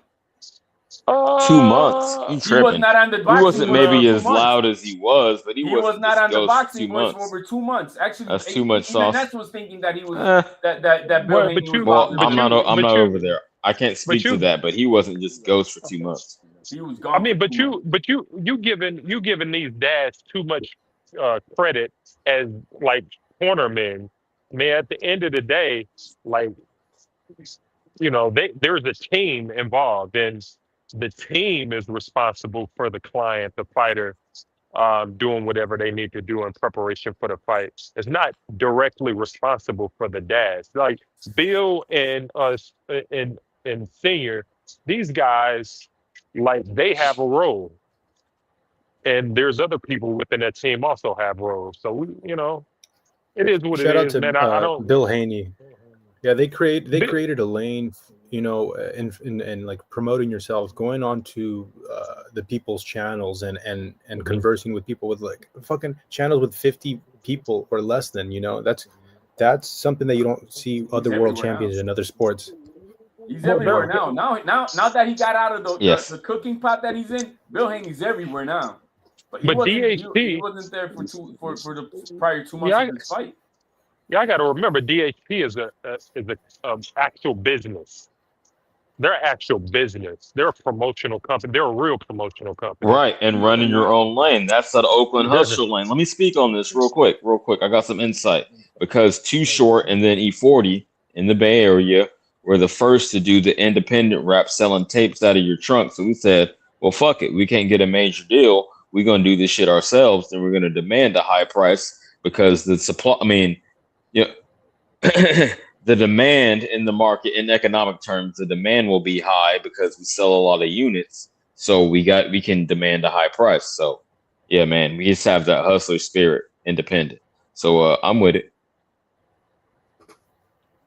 Yeah, changing, creating a lane, being independent. So to Alberto's comment here, the Haneys were horrible for boxing. I don't understand that. Well, I do understand actually, because they also have this persona of being clean when it needs to be, but gangster when they need to be as well. They are not from the streets, but they're also from the I don't mud. think no. Bill is. Devin is not. But Not when has authentic, Devin that's all. portrayed himself as a street dude? That's my question. You So- can't so conflate what- one with the other. Bill is from the streets. Devin isn't. But when has Devin Right. tried to be street? And, Jersey He tried to Bob, punch the like, carnival guy. yeah, that, and then like just the way When that you he. hit I don't know what led Color up to John? that. I mean, I would swing on a dude. I'm not the most street dude in the world, but if a dude fucking swung on me, I would swing on him. So Well, that's the thing. The guy didn't Fuck. swing on him. Devin Haney's the one who tried to sucker punch. well, you didn't get all the footage leading up, but Yes, that's cool. we do. We got the whole footage for that. That's I'm I'm hilarious. pretty sure he Devin got caught fucking, with a firearm as well. Yeah. Well, I mean that one right there, I believe was Didn't pull out the hammer. kind of fake. I think It was that fake? promotional. Yeah, But I don't Oh, TNT believe. that I don't was believe. fake, but story or Jake fake I Paul don't and believe claims? Anthony MMA. Joshua was legit. I That don't was believe. fake. I don't. Okay. Bro, we're talking about Okay. legalities here, bro. We're talking about law. I didn't see. There was no police report that we seen. No mugshot. No nothing. Anyway, but Bill Haney is smart. Now that he's secured the win, oh yeah, of course he's in his right to now pump his chest and go and beat these streets and try to keep his name out there. But he knew he was in a pickle because had they lost, before Turkey they were ready to go to BLK Prime. Okay, Hey, that's champ, where they I were said it at. was a high stakes fight. I It said it was. was a crossroads fight. Yeah. So now that now he's on. They good. Bill is smart, bro. I don't give a shit. Bill is smart. He understands how to play. He reads the room very well, very well. So you can't take that away from them on that. And he does a hell of Again, a that's the job. street smarts. I mean, I hate to keep shouting out Oakland, but that's just the street smarts you get from organically. You Fun have Truck, to when did you move to the Bay? I'm curious. 2016. Okay. And from where? Oh, from Central California. That's right. Yeah, yeah. 2 hours away. Well, actually, from Sacramento. Gotcha. I moved here from Sacramento in 2016. I moved out of my house when I was 17 years old, and and a little bit of a life story. But yeah, I went up to Sacramento for City College, and then I transferred over here to finish school at San Francisco State, and I just kind of stayed out here, and I'm trying to make my money out here. And I got involved with boxing through a Groupon. I bought a fucking Groupon pass because it was like $150 or $180 for a membership, and I went in to do jujitsu. I rolled around, and they're like, "Hey, come back tomorrow. We're having boxing class." So I come back the next day. I put headgear on. I'm sparring the first day. Fucking, this is right around Nate Diaz and Conor McGregor won. So I'm like mimicking Nate Diaz, like with like my 1-2, like super so sloppy. And I spar the very first day that I put boxing gloves on as a 21-year-old. Yeah, or 20-year-old. I was about to turn 21. And I after that day, I don't fucking put the gi back on. I stopped grappling at that point because I was wrestling and doing jiu-jitsu. And I stopped, and I just kind of like fell obsessed with boxing. And yeah, that's kind of a little bit of a story. But ever since then, it's been boxing 5-7 days a week, for 10 years now. Damn. All right. You fell in love with it. That's kind of what happened with running. Not to sidetrack, and I won't take too long, but my my homeboy, and mind you, I've had again all the same friends since elementary school. One of my homeboys, his uncle was a cross country coach. I might have told this story on Marco's channel, but most people haven't heard it. So he begged me in I think 9th grade, maybe 10th. Yeah, just do this shit with me for one season, only like 3 months. Just run cross country with me. And I didn't like running. I like sprinting, right? I ran fast, but not long distance. So I did it with him for 1 year. I was undisciplined as fuck. I was always at the back of the pack because I just didn't give a fuck. But then maybe 10 years after I graduated, I was like, divorce time, right? So I'm like, damn, I left a bad taste in my mouth. Like, I don't like not meeting a challenge, right? So I'm like, I want to prove to myself that I could do this shit that I bullshitted about, right? I want to prove I got that discipline. So then I became a long distance runner, and I ran like 5 half marathons, and I still haven't completed that full yet, but that's what I'm training for now. So that's cool. That's a good story, champ. I feel you in the boxing. I want to get in there and train with Marco. Yeah, go ahead. Yeah, listen to this. The very first day that I sparred, I got beat up by this guy who I ended up fighting in a smoker event 8 months after the day that I signed up, and I beat the guy who beat me up on my first day. That's when I had even more motivation and surge for the sport. Yeah, I mean, I won because of athleticism, and I'm a dog. I wanted to win from that wrestling background. I want Koki to come in because he said he was some really good wrestler and stuff back in high school. So I want to bring him in one day and have that conversation with him and how it's helped him. No, champ, I wrestled for almost 10 years. I just didn't have the discipline to see it through. I could have got to state level. I was damn good, man. I'll tell you that. Yeah, I wasn't that good, but Vacaville High School. yeah, I wasn't that good, but I love the sport. But Okay. So what weight class were you at the time? 35 and 154, right around there. Yes, 154. I didn't get too much bigger after that, but yeah, 154. Okay, what was like? I don't want to say favorite technique like it's pro wrestling, but like, what were you the best at? I wasn't It really doesn't have to good, but be like a shoot or a sweep or sure. what. I was pretty good at this, like a pick. I used to do these ankle picks, and I used to do this arm Oh, drag. And damn. Exactly. That's high level.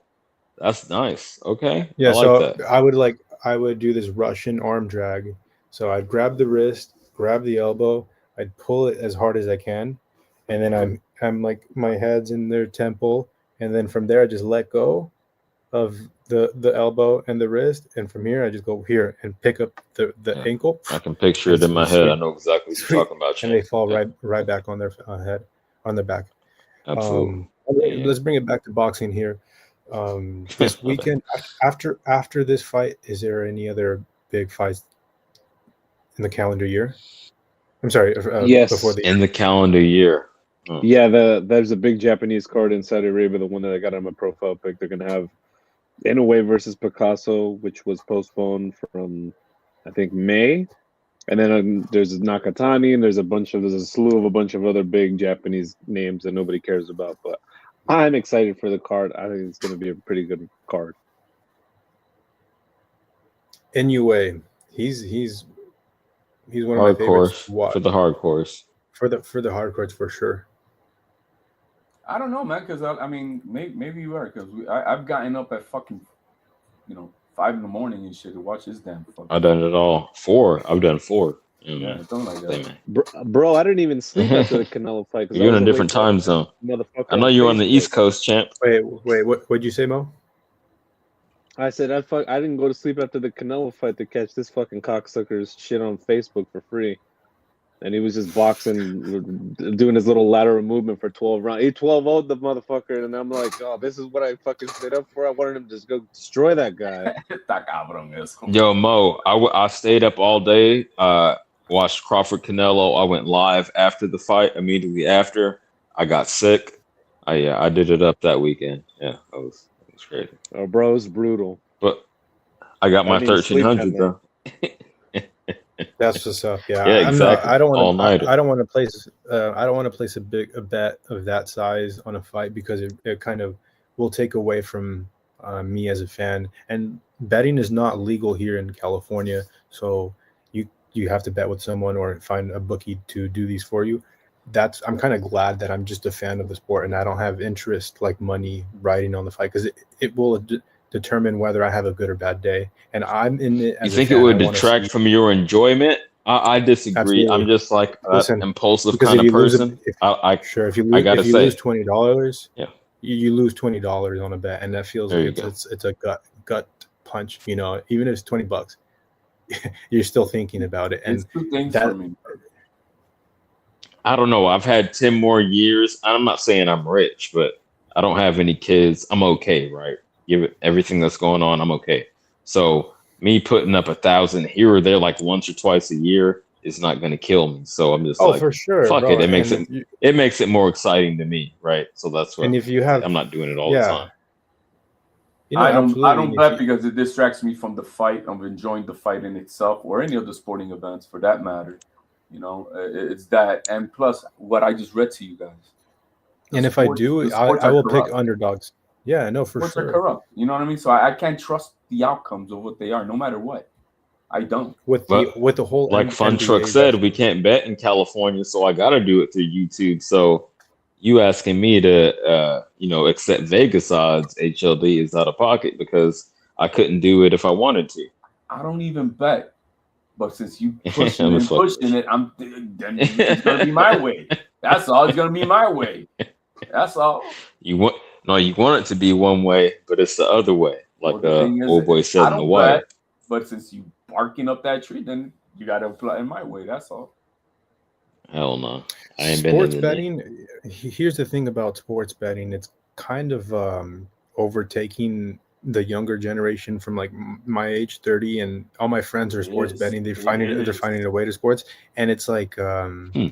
they're parlaying so many shits. Like it's becoming sort of brain rot. Like in my opinion, I think that it's not good, and it's a kind of an unhealthy habit and a slippery slope I because you just can saw. eventually lose a lot of money, man. I just saw a You never. Yeah, study. yeah. I just saw a study that if you're gonna bet, and they did this on the NFL. If you're gonna bet on the team, bet on the West Coast team when they're flying out to the East Coast, because the by the time that they go and adapt to that time zone, they're still on a better alertness, and their body is more primed to be at their peak effectiveness of the day. Same thing as if when the East Coast goes to the West Coast, their time zone is 3 hours difference. The West Coast team is going to be more primed at their optimal physical ability of the day than the East Coast team, and it's proven that the West Coast teams beats the East Coast teams. I think she said 67% of the time, which means that they are up overall. So if you just bet on the West Coast teams alone, you will beat the odds and make money. Just on that stat alone, that's amazing. Yeah. Funtruck. Let me Go quickly ahead. say this, if you don't mind. Um, shit, it's coming back to me. I had a poignant point to say, piggyback on what you just said. Oh, I was talking Um, about sports betting and how it's just kind of overtaking every single oh yeah, sponsor. yeah. I Is wasn't aware because I don't know anyone in that age bracket, right? Like pretty much in your age bracket, like 10 years younger than me. So I'm kind of surprised, but granted, I did go a little bit, like 2 years. It wasn't too long, and I wasn't betting crazy money, but the parlays look so advertising. You know, oh shit, plus fucking 20,000 on some crazy. If I have 5 legs, it might be if right if it was the yeah, fifth. So I'm actually kind of surprised, but I guess online gambling is more accessible than it ever has yeah. been. So So I check this shouldn't be. out. So um, sports gambling apps are throwing ridiculous parlays together and incentivizing people to bet high amounts. So Congress is going to pass something that limits the amount on, like, if it's plus 1,500, you can only bet $250 or so. So you can't put more than like $1,000 on certain parlays, which we're eventually just losing. You're going to lose a lot of the time. But there's this social media Hmm. aspect where they're trying to incentivize you to win and then post your winnings, and DraftKings and these sports betting companies are kind of like Give you some just throwing glory. masses of billions of dollars, dude, That into this as it's becoming legal throughout the United It's too States. easy, man. It's too easy with the app, bro, to And use and for the thing is, everybody. boy. hang on, what I'm trying to wrap this bow up is, the bigger that becomes, the more we're going to see it involved in the nature of your sports. Because if there's prop bets, right, where like if the pitcher throws above 99 miles an hour on the first pitch or less than 99 miles per hour and so people are putting They have prop bets $5,000 like on the that. right on these Good. sports books, and it's manipulating the sport, because then a player starts to do things intentionally, throw over 100 and start to tell people. So now people are making money, and this has been Yo. proven. This is coming out in the news. So when you have gambling overtaking sports, you're going to get corruption even more, right? To HLD's point, like, the bigger that the Ah. sports gambling industry becomes, the more you're going to see it in boxing and with judges and referees and all of that. Look at the NBA. Oh, absolutely. And I gotta step in with this. Y'all brushed me off earlier, but you're just backing up my point that all business is dirty, right? You look at that's a perfect example. And then insider trading in government. Fools come in with a $5 net worth, leave with a 500K, and then do speaking events and all type of shit after that. So man, business is dirty. Y'all brushing that shit aside. It's just the game is the game, man. No matter who's in it. I know y'all want to think it's different, but it ain't.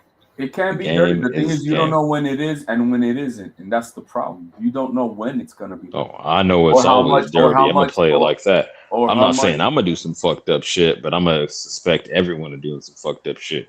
That's what I'm That's saying. the risk. That's why I don't bet, because you don't know when and where or how much it is gonna be corrupted. You just don't know. You don't know. I just watched that Nonito Donaire fight today on YouTube, and I'm like, man, they fucked the Well, you were kind of 40-year-old man. biased going in. You literally said before you even saw the fight, you said, "Oh, he got jobbed."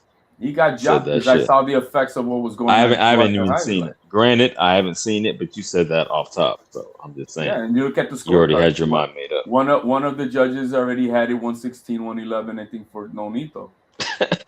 You know, and I'm like, okay. And then I saw the other one, and I'm like, yo, they made the scorecards made no damn sense. Made no damn sense. I gotta go watch. You know, I'm gonna wrap it up here. It's gonna be midnight. I gotta work tomorrow. Absolutely. HLD, bro, I like having you on. You're funny, and I'm gonna locate where you're at one day, dude. So your son's a wrestler. I'm thinking, what wrestling state in the East Coast could you be? And it's Florida. Seattle. It is. No, It is Florida. Florida, right? He's a He New Yorker was that in went New down. York. He's from New York. He's in Florida. It's obvious. Come on, we got you triangulated, champ. You can't fool the Cali dudes. Play area players. Alan Day, appreciate you coming on and giving your take that, like, win, lose, or draw, you stand and face the music in front of everyone. You show your face, and it was good to know that Senior was on Mill Cities the night of.